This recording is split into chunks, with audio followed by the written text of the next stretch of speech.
हाय दोस्तों, सच्ची math class में आपका स्वागत है। हम बेटा आज विज्ञान के कुछ भौगोलिक प्रश्न हैं जो आपने देखा होगा थंबनेल पर, वैसे ही हम आज कराएंगे। तो हमारा जो पहला क्वेश्चन है उसे स्टार्ट करने से पहले जो बच्चे हमारे चैनल पर नए आए हैं वो हमारे चैनल को सब्सक्राइब, वीडियो को लाइक और शेयर करेंगे। तो हमारा जो पहला क्वेश्चन है बेटा ये कह रहा है, वह प्रक्रिया जिसके कारण चांदी के ऊपर काली परत व तांबे के ऊपर हरी परत बढ़ चढ़ जाती है कहलाती है। क्या कहलाती है भाई?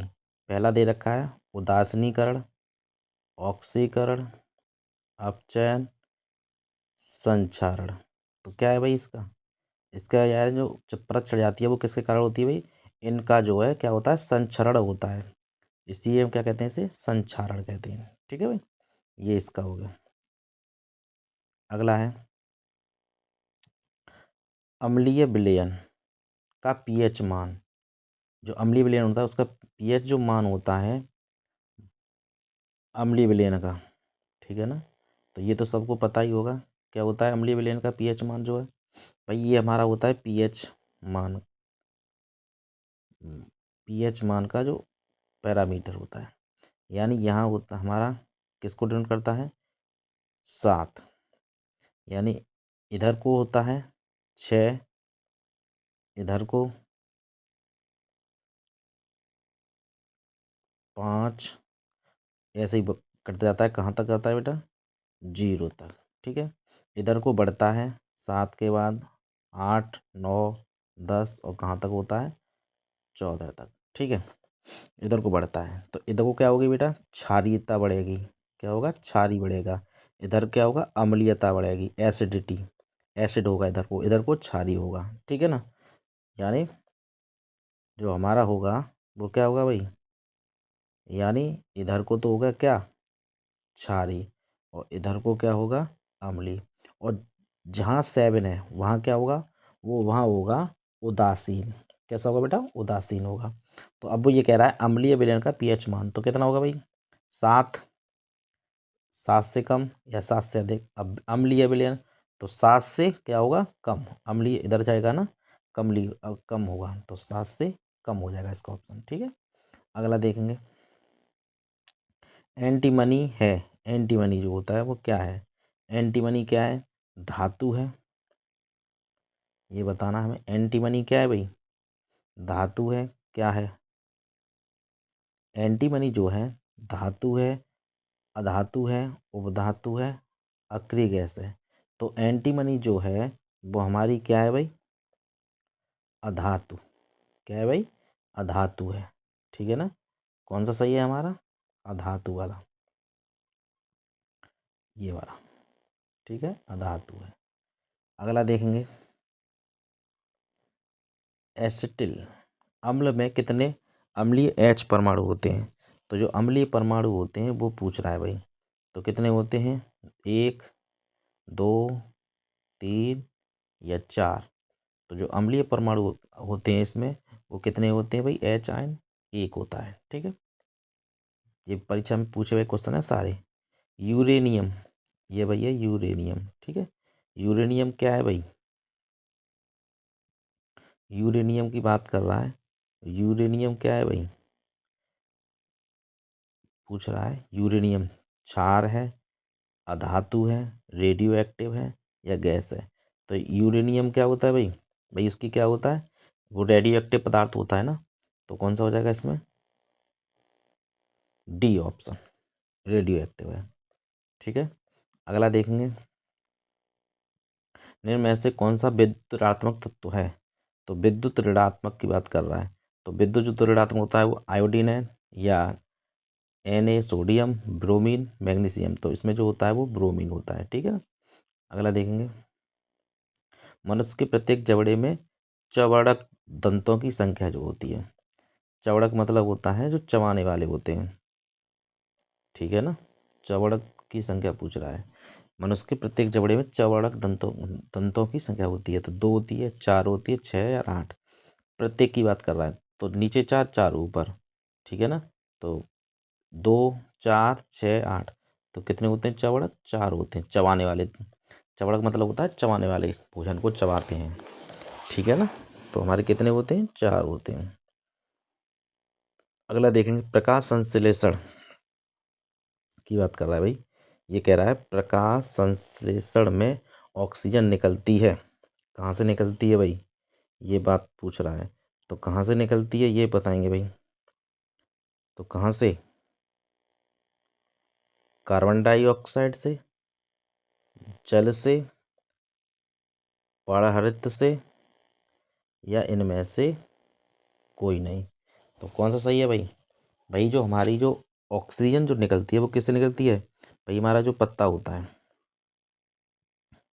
ये हमारा पत्ता है। तो आपने देखा होगा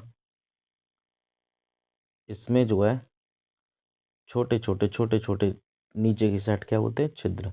इन्हें हम कहते हैं रंध्र। क्या कहते हैं भाई, रंध्र। जो छिद्र होते हैं ना उन्हें क्या कहते हैं, रंध्र।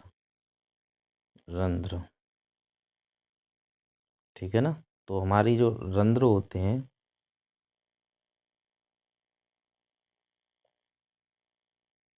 उन्हीं से हमें क्या निकलती है, ऑक्सीजन गैस, रंध्रों से, ठीक है। नीचे नीचे जो होते हैं।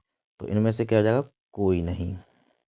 कौन सा हो जाएगा भाई, कोई नहीं, डी ऑप्शन, ठीक है। अगला देखेंगे। अगला है भाई, वो कह रहा है हीमोग्लोबिन। हीमोग्लोबिन महत्वपूर्ण भूमिका निभाता है। हीमोग्लोबिन महत्वपूर्ण भूमिका निभाता है। किसके लिए निभाता है भाई, बताएंगे भाई। हीमोग्लोबिन उत्सर्जन में, श्वसन में, पाचन में, वृद्धि में। भाई किस में निभाता है हीमोग्लोबिन, भाई हीमोग्लोबिन किस में मिलता है भाई, रक्त में मिलता है। और रक्त किसका काम होता है, श्वसन में, ठीक है ना। श्वसन, श्वसन से होता है हीमोग्लोबिन का कार्य। तो कौन सा हो जाएगा भाई इसका, इसका जो हो जाएगा वो हो जाएगा श्वसन, बी ऑप्शन, ठीक है। अगला देखेंगे। वो ये कह रहा है मास्टर ग्रंथि है भाई, बहुत ही अच्छा क्वेश्चन है। मास्टर ग्रंथि की बात कर रहा है, ठीक है। तो मास्टर जो ग्रंथि होती है वो कौन सी होती है, थायराइड है, एंड्रेलिन है, पीनियल है, का है, या पीयूष। तो जो होती है वो कौन सी होती है, पीयूष मास्टर ग्रंथि। मोस्ट इम्पोर्टेंट है, 2018 में आया हुआ है पेपर में, पहले पूछ चुका है, ठीक है ना, 2018 में।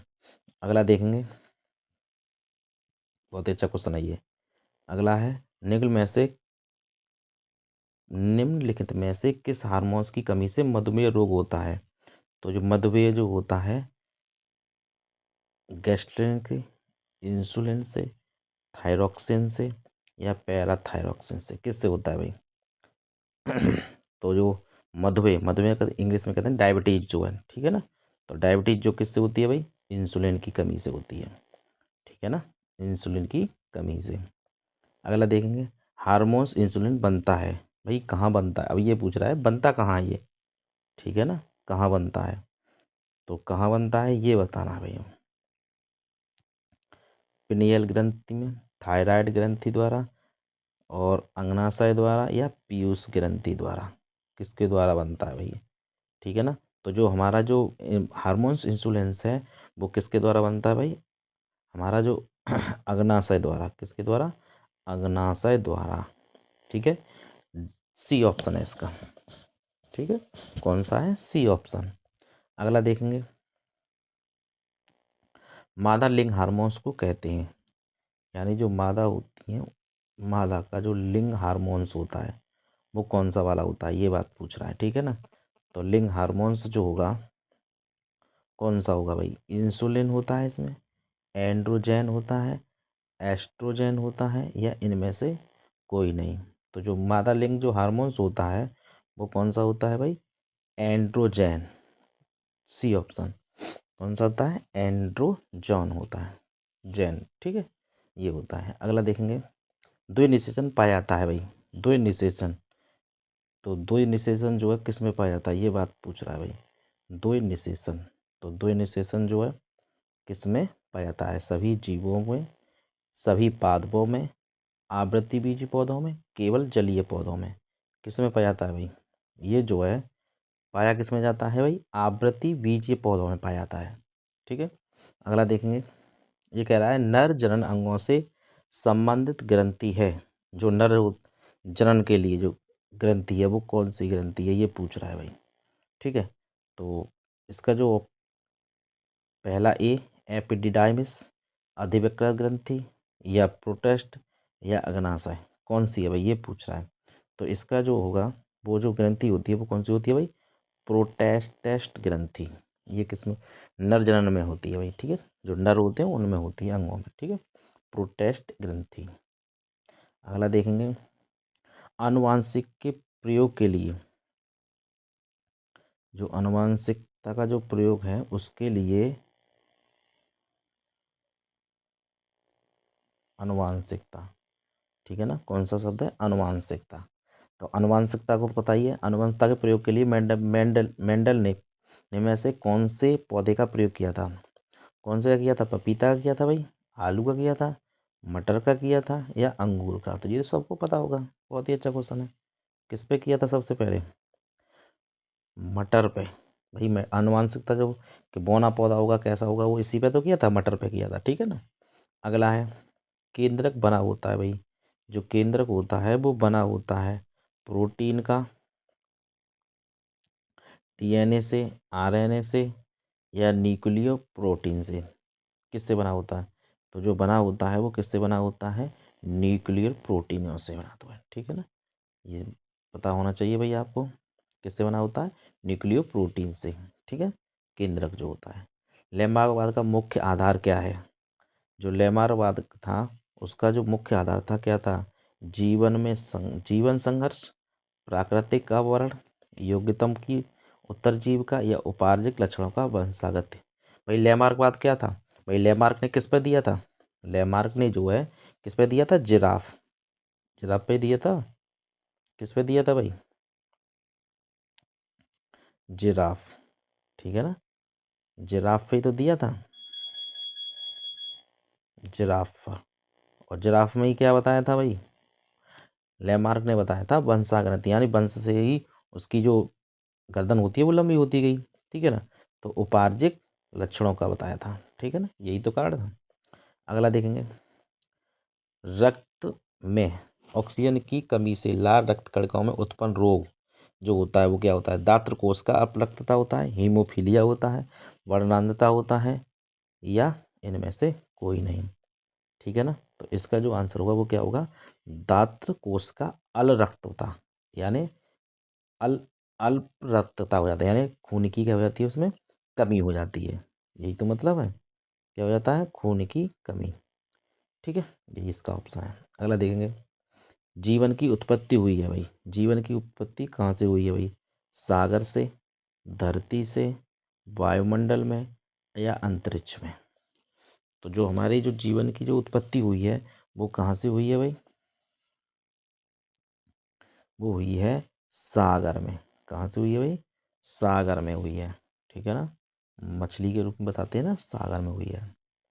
अगला, विकास की दृष्टि से मानव से सबसे निकटवर्ती भाई, निकटवर्ती कौन है ये पूछ रहा है, बंदर है, चमगादड़ है, खरगोश है या चिंपैंजी है। तो जो निकटवर्ती है वो क्या है भाई, चिंपैंजी। भाई मानव के सबसे निकट कौन होता है, चिंपैंजी है। ठीक है ना। अगला, समतल दर्पण द्वारा निर्मित प्रतिबिंब का आवर्धन होता है भाई, इसका जो आवर्धन होता है एक है, एक से कम है, एक से अधिक है, अनंत होता है। तो आवर्धन जो होता है वो कितना होता है बेटा, एक होता है इसका। ठीक है ना। अगला देखेंगे, निम्नलिखित में से कौन लेंस बनाने के लिए प्रयुक्त किया जाता है भाई, लेंस बनाने के लिए बच रहा है भाई, क्या प्रयोग किया जाता है, जल किया जाता है, कांच किया जाता है, प्लास्टिक की जाती है या इनमें से सभी। तो जो प्रयोग होता है वो क्या होता है भाई, यानी सभी। भाई लेंस जो है किसका बनता है, कांच का भी बन जाता है, जल का भी बनता है और प्लास्टिक, तीनों सभी का। ठीक है ना, किसका होता है, सभी का, इनमें से सभी का। अगला देखेंगे, किसका दृष्टि क्षेत्र सबसे अधिक होता है भाई, जो दृष्टि क्षेत्र होता है वो कौन कौन सा होता है, समतल दर्पण, उत्तल दर्पण, अपतल दर्पण, उत्तल लेंस, कौन सा होता है भाई, सबसे जो होता है वो कौन सा होता है, हमारा उत्तल दर्पण। कौन सा होता है भाई, उत्तल दर्पण। ये हमारा होता है, सबसे अधिक क्षेत्र होता है इसका, उत्तल दर्पण का। अगला देखेंगे, एक उत्तल लेंस की फोकस दूरी 25 सेंटीमीटर है, इसकी क्षमता होगी। ठीक है, तो क्षमता पूछ रहा है, तो फोकस दूरी दे रखी है, तो कितनी होगी? 4 है, 5 है, 6 है, या कितनी है? 10 है। तो हमें पता नहीं है भाई। ठीक है, चेक करेंगे। सूत्र सबको पता है, आप सूत्र जानते ही हैं। क्या होता है सूत्र? भाई सूत्र बताएंगे सभी। क्या होता है सूत्र इसका? भाई फोकस दूरी दे रखी है सेंटीमीटर में, तो पहले तो ये होना चाहिए P बराबर, क्या होता है? P बराबर 1/f, और f किस में होता है भाई? मीटर। ठीक है ना, f किस में होता है? मीटर में। तो पहले तो फोकस दूरी मीटर में होनी चाहिए, तो 25 सेंटीमीटर को मीटर में बदलेंगे, तो 25 बट्टे कितना हो जाएगा? तो f जो हो जाएगा वो कितना हो जाएगा? 25/100। ठीक है ना, तो ये क्या बार कट गया? 4 बार, 1/4 आ गया। ठीक है ना, 25 चौका 100, 1/4 आ गया। तो क्षमता पूछ रहा है, हम जानते हैं P बराबर, तो लगाएंगे भाई, क्या लगा देंगे? एक तो है ये ऊपर, तो क्या लगा देंगे? 1/4। ठीक है, तो 1/4 ऊपर जाएगा, तो 4 आ जाएगा ऊपर, 4। और मात्रा क्या होता है इसका? क्षमता का होता है डायोप्टर। ठीक है, ये भी कभी पूछ लेता है क्षमता का मात्रा क्या होता है, तो क्या बताएंगे? डायोप्टर। ठीक है, तो क्या हो जाएगा? ये 4 डायोप्टर। ठीक है, यही इसका ऑप्शन हो जाएगा ए। ठीक है, 4 डायोप्टर। अगला देखेंगे भाई इसके। अगला कह रहा है भाई, एक लेंस की क्षमता, एक डायोप्टर है, उसकी फोकस दूरी। अब भाई फोकस दूरी पूछ रहा है, तो 100 सेंटीमीटर होगी, वो 50 सेंटीमीटर होगी, 100 सेंटीमीटर होगी, 25 सेंटीमीटर या 20 सेंटीमीटर, कितनी होगी भाई? ए 50 होगी, बी 100, 25 या 20 होगी। ठीक है, तो अभी अपने जो किया था उसी से करेंगे, निकालेंगे भाई। तो क्षमता दे रखी है P, अभी हमने सूत्र लिखाया है, तो P बराबर क्या होगा? 1/f। ठीक है, और f किस में आएगा? मीटर। ठीक है, तो हमें निकालना है f, तो f क्या हो जाएगा? 1/p, तो 1/1, यानी 1 यानी 1 मीटर। ठीक है ना, 1 मीटर। और 1 मीटर किसके बराबर होता है भाई?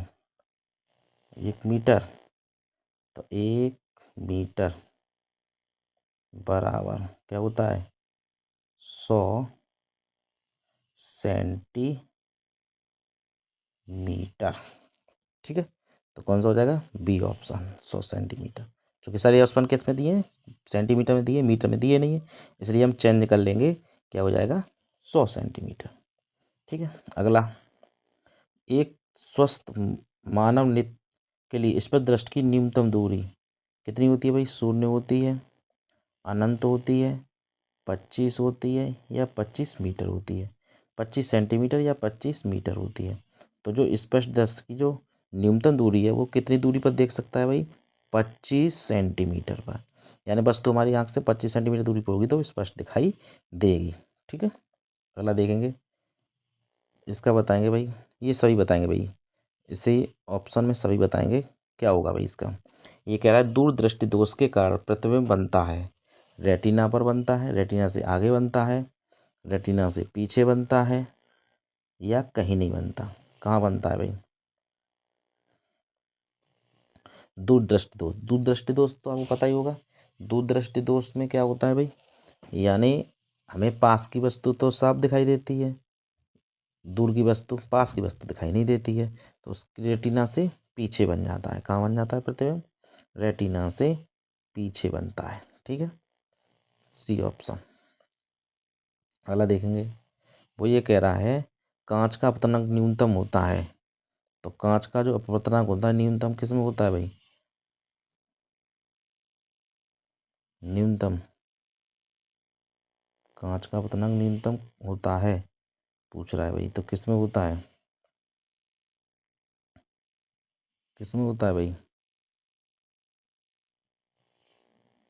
बैंगनी रंग,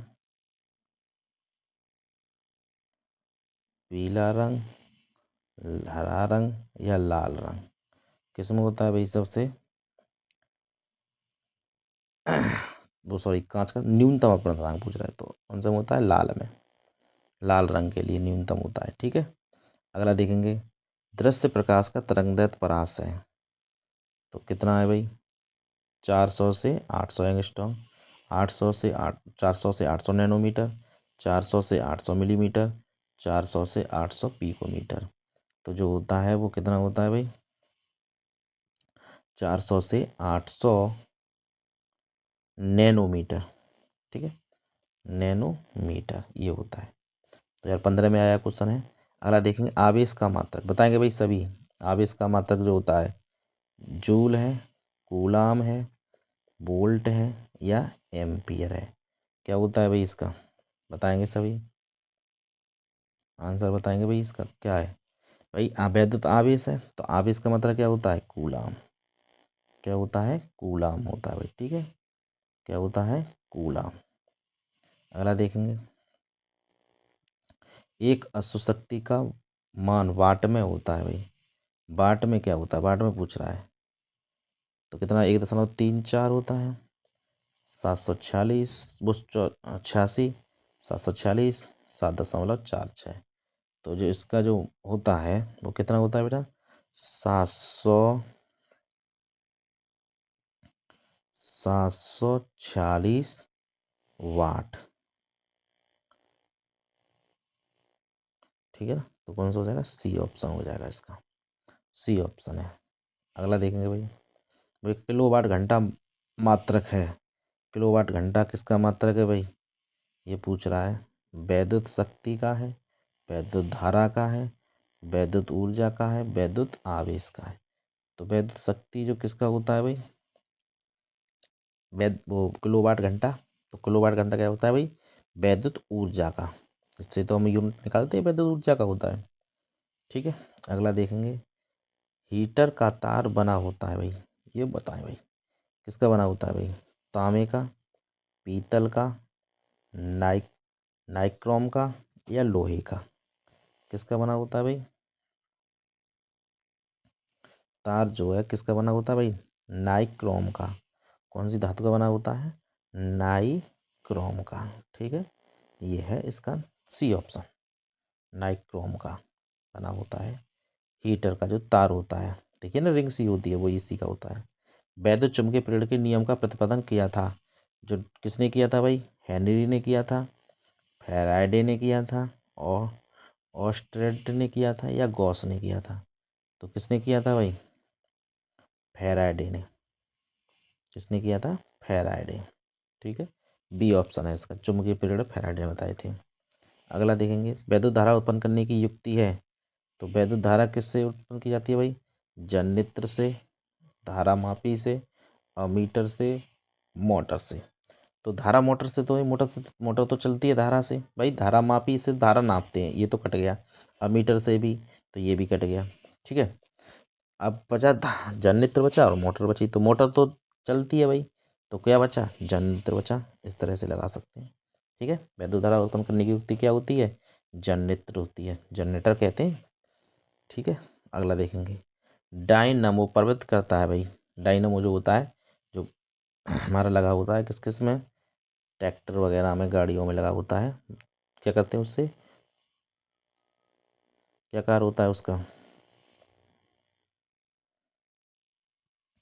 यानी क्या कार्य होता है इसका भाई, तो इसका जो कार्य होता है वो होता है यांत्रिक ऊर्जा को वैद्युत ऊर्जा में बदलना।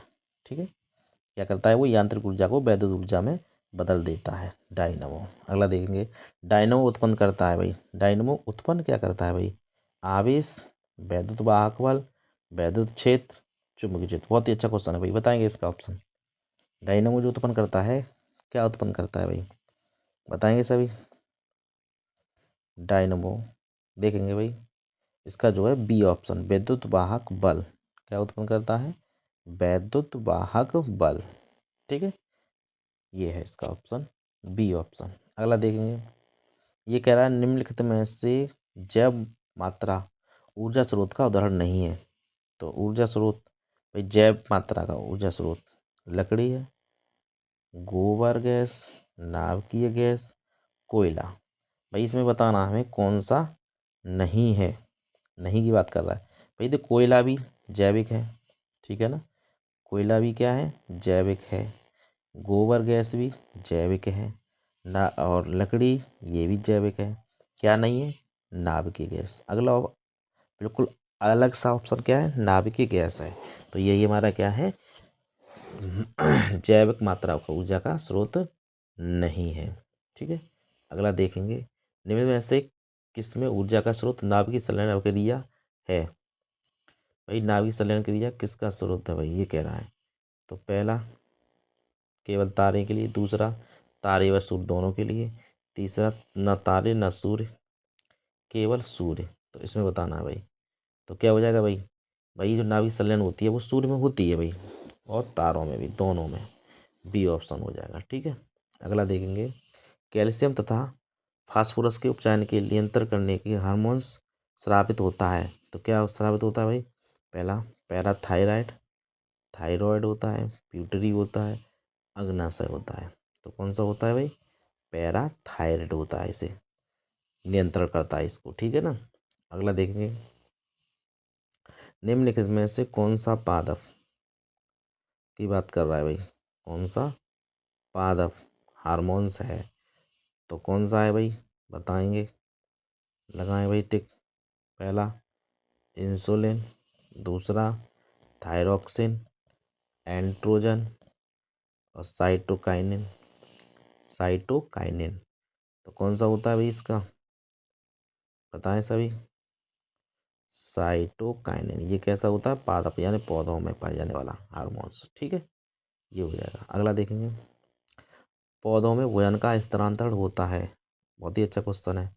पौधों में जो स्थानांतरण होता है भोजन का, वो कैसे होता है भाई, पौधों में भोजन का स्थानांतरण। तो हमारा ये मतलब पौधा है, ठीक है, तो यहाँ तो जड़ है इसकी, ठीक है, यहाँ इसकी पत्तियाँ हैं ऊपर यहाँ से। तो जो भोजन बनेगा, मान लो इस पर ये पत्तियाँ हैं, ठीक है। अब जो भोजन बनता है वो कहाँ बनता है, आप सब जानते हैं, भोजन बनता है पत्तियों में। जब भोजन पत्तियों में बनता है तो क्या मतलब है, यानी पत्तियों से भोजन क्या जाएगा, पूरे शरीर में जाएगा। तो इसको जो प्रभावित करने वाला एक हार्मोन्स होता है जो इसे पहुंचाता है भोजन को, वो होता है हमारा कौन सा, फ्लोएम होता है, ठीक है। और अब भाई भोजन पकाने के लिए जल की आवश्यकता होगी, किसकी आवश्यकता होगी, जल की। तो ऊपर के लिए एक जल ले जाता है हार्मोन्स, वो होता है हमारा कौन सा, जाइलम। क्या कहते हैं उसे, जाइलम कहते हैं, ठीक है। अब दोनों मिल गए, अब कार्कोटेक्स द्वारा और ये मज्जा द्वारा तो है ही नहीं। अब वो ये कह रहा है पौधों में भोजन का स्थानांतरण होता है, अब भोजन का बताना है। तो भोजन कौन ले जाता है भाई, फ्लोएम द्वारा जाता है ना, क्या हो जाएगा, फ्लोएम। और पानी की बात करता तो जाइलम, ठीक है, फ्लोएम, ठीक है, यही हो जाएगा। अगला कह रहा है, फुसफुस धमनियों से अशुद्ध रुधिर चला जाता है हृदय में, फेफड़ों में, शरीर के अग्र में, पश्च धमनी में, दाएं अलिंद में। भाई अशुद्ध रुधिर कहाँ चला जाता है भाई, धमनियों से, फुसफुस धमनी। तो देखेंगे भाई, देखो चित्र बनाएंगे इसका, देखेंगे कैसे कर क्या होता है। देखो ये हो गया हमारा हृदय, ठीक है, इस तरह से यहाँ होती है सिरा। ये हमारा जो है 4 चैम्बर में बटा होता है। यहाँ होते हैं बाल, ठीक है, दोनों तरफ। हमारा क्या होता है, यहाँ से ब्लड शरीर से इसमें आएगा अशुद्ध ब्लड, ठीक है, इसमें गया, यहाँ से फिर इसमें आया, फिर ये क्या करेगा, यहाँ से एक किसके द्वारा, यानी धमनी, फुसफुस जो ये होती है फुसफुस धमनी, ठीक है, इससे कहाँ जाता है, हृदय में, ये फेफड़े में, फेफड़ों में, ठीक है, फेफड़े से फिर कहाँ जाता है, ये जाता है यहाँ, क्या कर देता है, ये रक्त को शुद्ध कर देता है। और इसमें कौन सा आता है, अशुद्ध रक्त, ठीक है, और क्या कर देता है, इसे शुद्ध कर देता है, ठीक है। तो पता पड़ गई अब क्या वो कह रहा है, वो फुसफुस धमनी। तो फुसफुस धमनी ये वाली होती है, ठीक है, ये फुसफुस धमनी है। और ये क्या कर रही है, इसमें कौन सा अशुद्ध रक्त पर चलता है, और ये कहाँ पहुँचा रहा है, फेफड़ों में। तो क्या हो जाएगा इसका, फेफड़े, ठीक है, क्या हो जाएगा, फेफड़ों में, ठीक है। अगला देखेंगे, अमोनिया का यूरिया में परिवर्तन होता है भाई, कहाँ होता है, बताएंगे इसे भी। अग्नाशय में, यकृत में, आमाशय में, वक्र में। कहाँ होता है भाई? अमोनिया निर्माण जो है यकृत में। ठीक है, कहाँ होता है? यकृत में।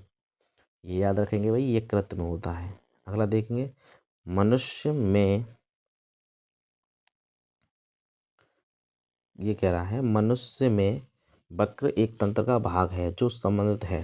भाई वक्र किससे संबंधित है भाई? ये कहना चाह रहा है। तो ये कह रहा है पोषण से है, श्वसन से है, उत्सर्जन से है, या परिवहन से है। वक्र जो काम क्या होता है भाई? उसका उत्सर्जन करना होता है। ठीक है, जो वेस्ट मटेरियल है उसको बाहर निकालना। तो कौन सा हो जाएगा भाई? उत्सर्जन। ठीक है, कौन सा हो जाएगा? उत्सर्जन। अगला देखेंगे भाई, जर्मन सिल्वर में कौन सी धातु नहीं होती? तो कॉपर, जिंक, सिल्वर, नियॉन। ठीक है, नियॉन कौन सी होती है भाई? तो सिल्वर, Ag नहीं होती है। ठीक है, अगला है, ये कह रहा है भाई ABCD तथा D विलयनों के pH मान क्रम से। भाई इसने दे रखे हैं, A दे रखा है, B दे रखा है। ए कितना है भाई?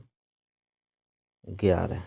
ठीक है, बी कितना है भाई? 9.5। ठीक है, सी कितना है भाई? 3.5। और डी कितना है भाई? डी है 6.5। इनमें सर्वाधिक क्षारीय विलयन, तो क्षारीय विलयन अभी मैंने बताए थे, यानी जो pH जो पैमाना होता है तो 7, और इधर 7 से जो बड़े होंगे कहाँ तक? 14 तक क्या होते हैं? वो क्षारीय होते हैं। ठीक है ना, और जो 7 से कम होते हैं कहाँ तक? 0 तक, वो क्या होते हैं? अम्लीय। ठीक है ना, क्या होते हैं भाई? अम्लीय होते हैं। अब वो ये कह रहा है यानी सबसे अधिक क्षारीय, तो क्षारीय क्या है भाई? जिसकी ज़्यादा होगी वही तो क्षारीय होगा। तो इसमें नंबर में सबसे ज़्यादा कौन सा है भाई? सबसे ज़्यादा देखेंगे कौन सा है सबसे ज़्यादा? यही तो है, A 11 है। तो इसमें कौन सा ऑप्शन हो जाएगा? A पहला ही हो जाएगा। ठीक है, कौन सा? A पहला, फर्स्ट A है इसमें सबसे अधिक। अगला देखेंगे, यकृत स्रावित करता है, क्या करता है भाई? यकृत का क्या कार्य होता है भाई? लार स्रावित करता है, अग्नाशय रस करता है, जठर रस करता है, या पित्त रस करता है। क्या कार्य करता है भाई? पित्त रस। क्या करता है भाई? पित्त रस स्रावित करता है यकृत। ठीक है, अगला है ऑक्सीजन की संयोजकता। संयोजकता पूछ रहा है भाई, कितनी होती है ऑक्सीजन की? 2 होती है, 3, 4 होती है, या 6 होती है। तो जो ऑक्सीजन की जो संयोजकता होती है बेटा, वो कितनी होती है भाई? कितनी होती है? 2। ठीक है बेटा, संयोजकता कितनी होती है? 2 होती है। कितनी होती है? 2।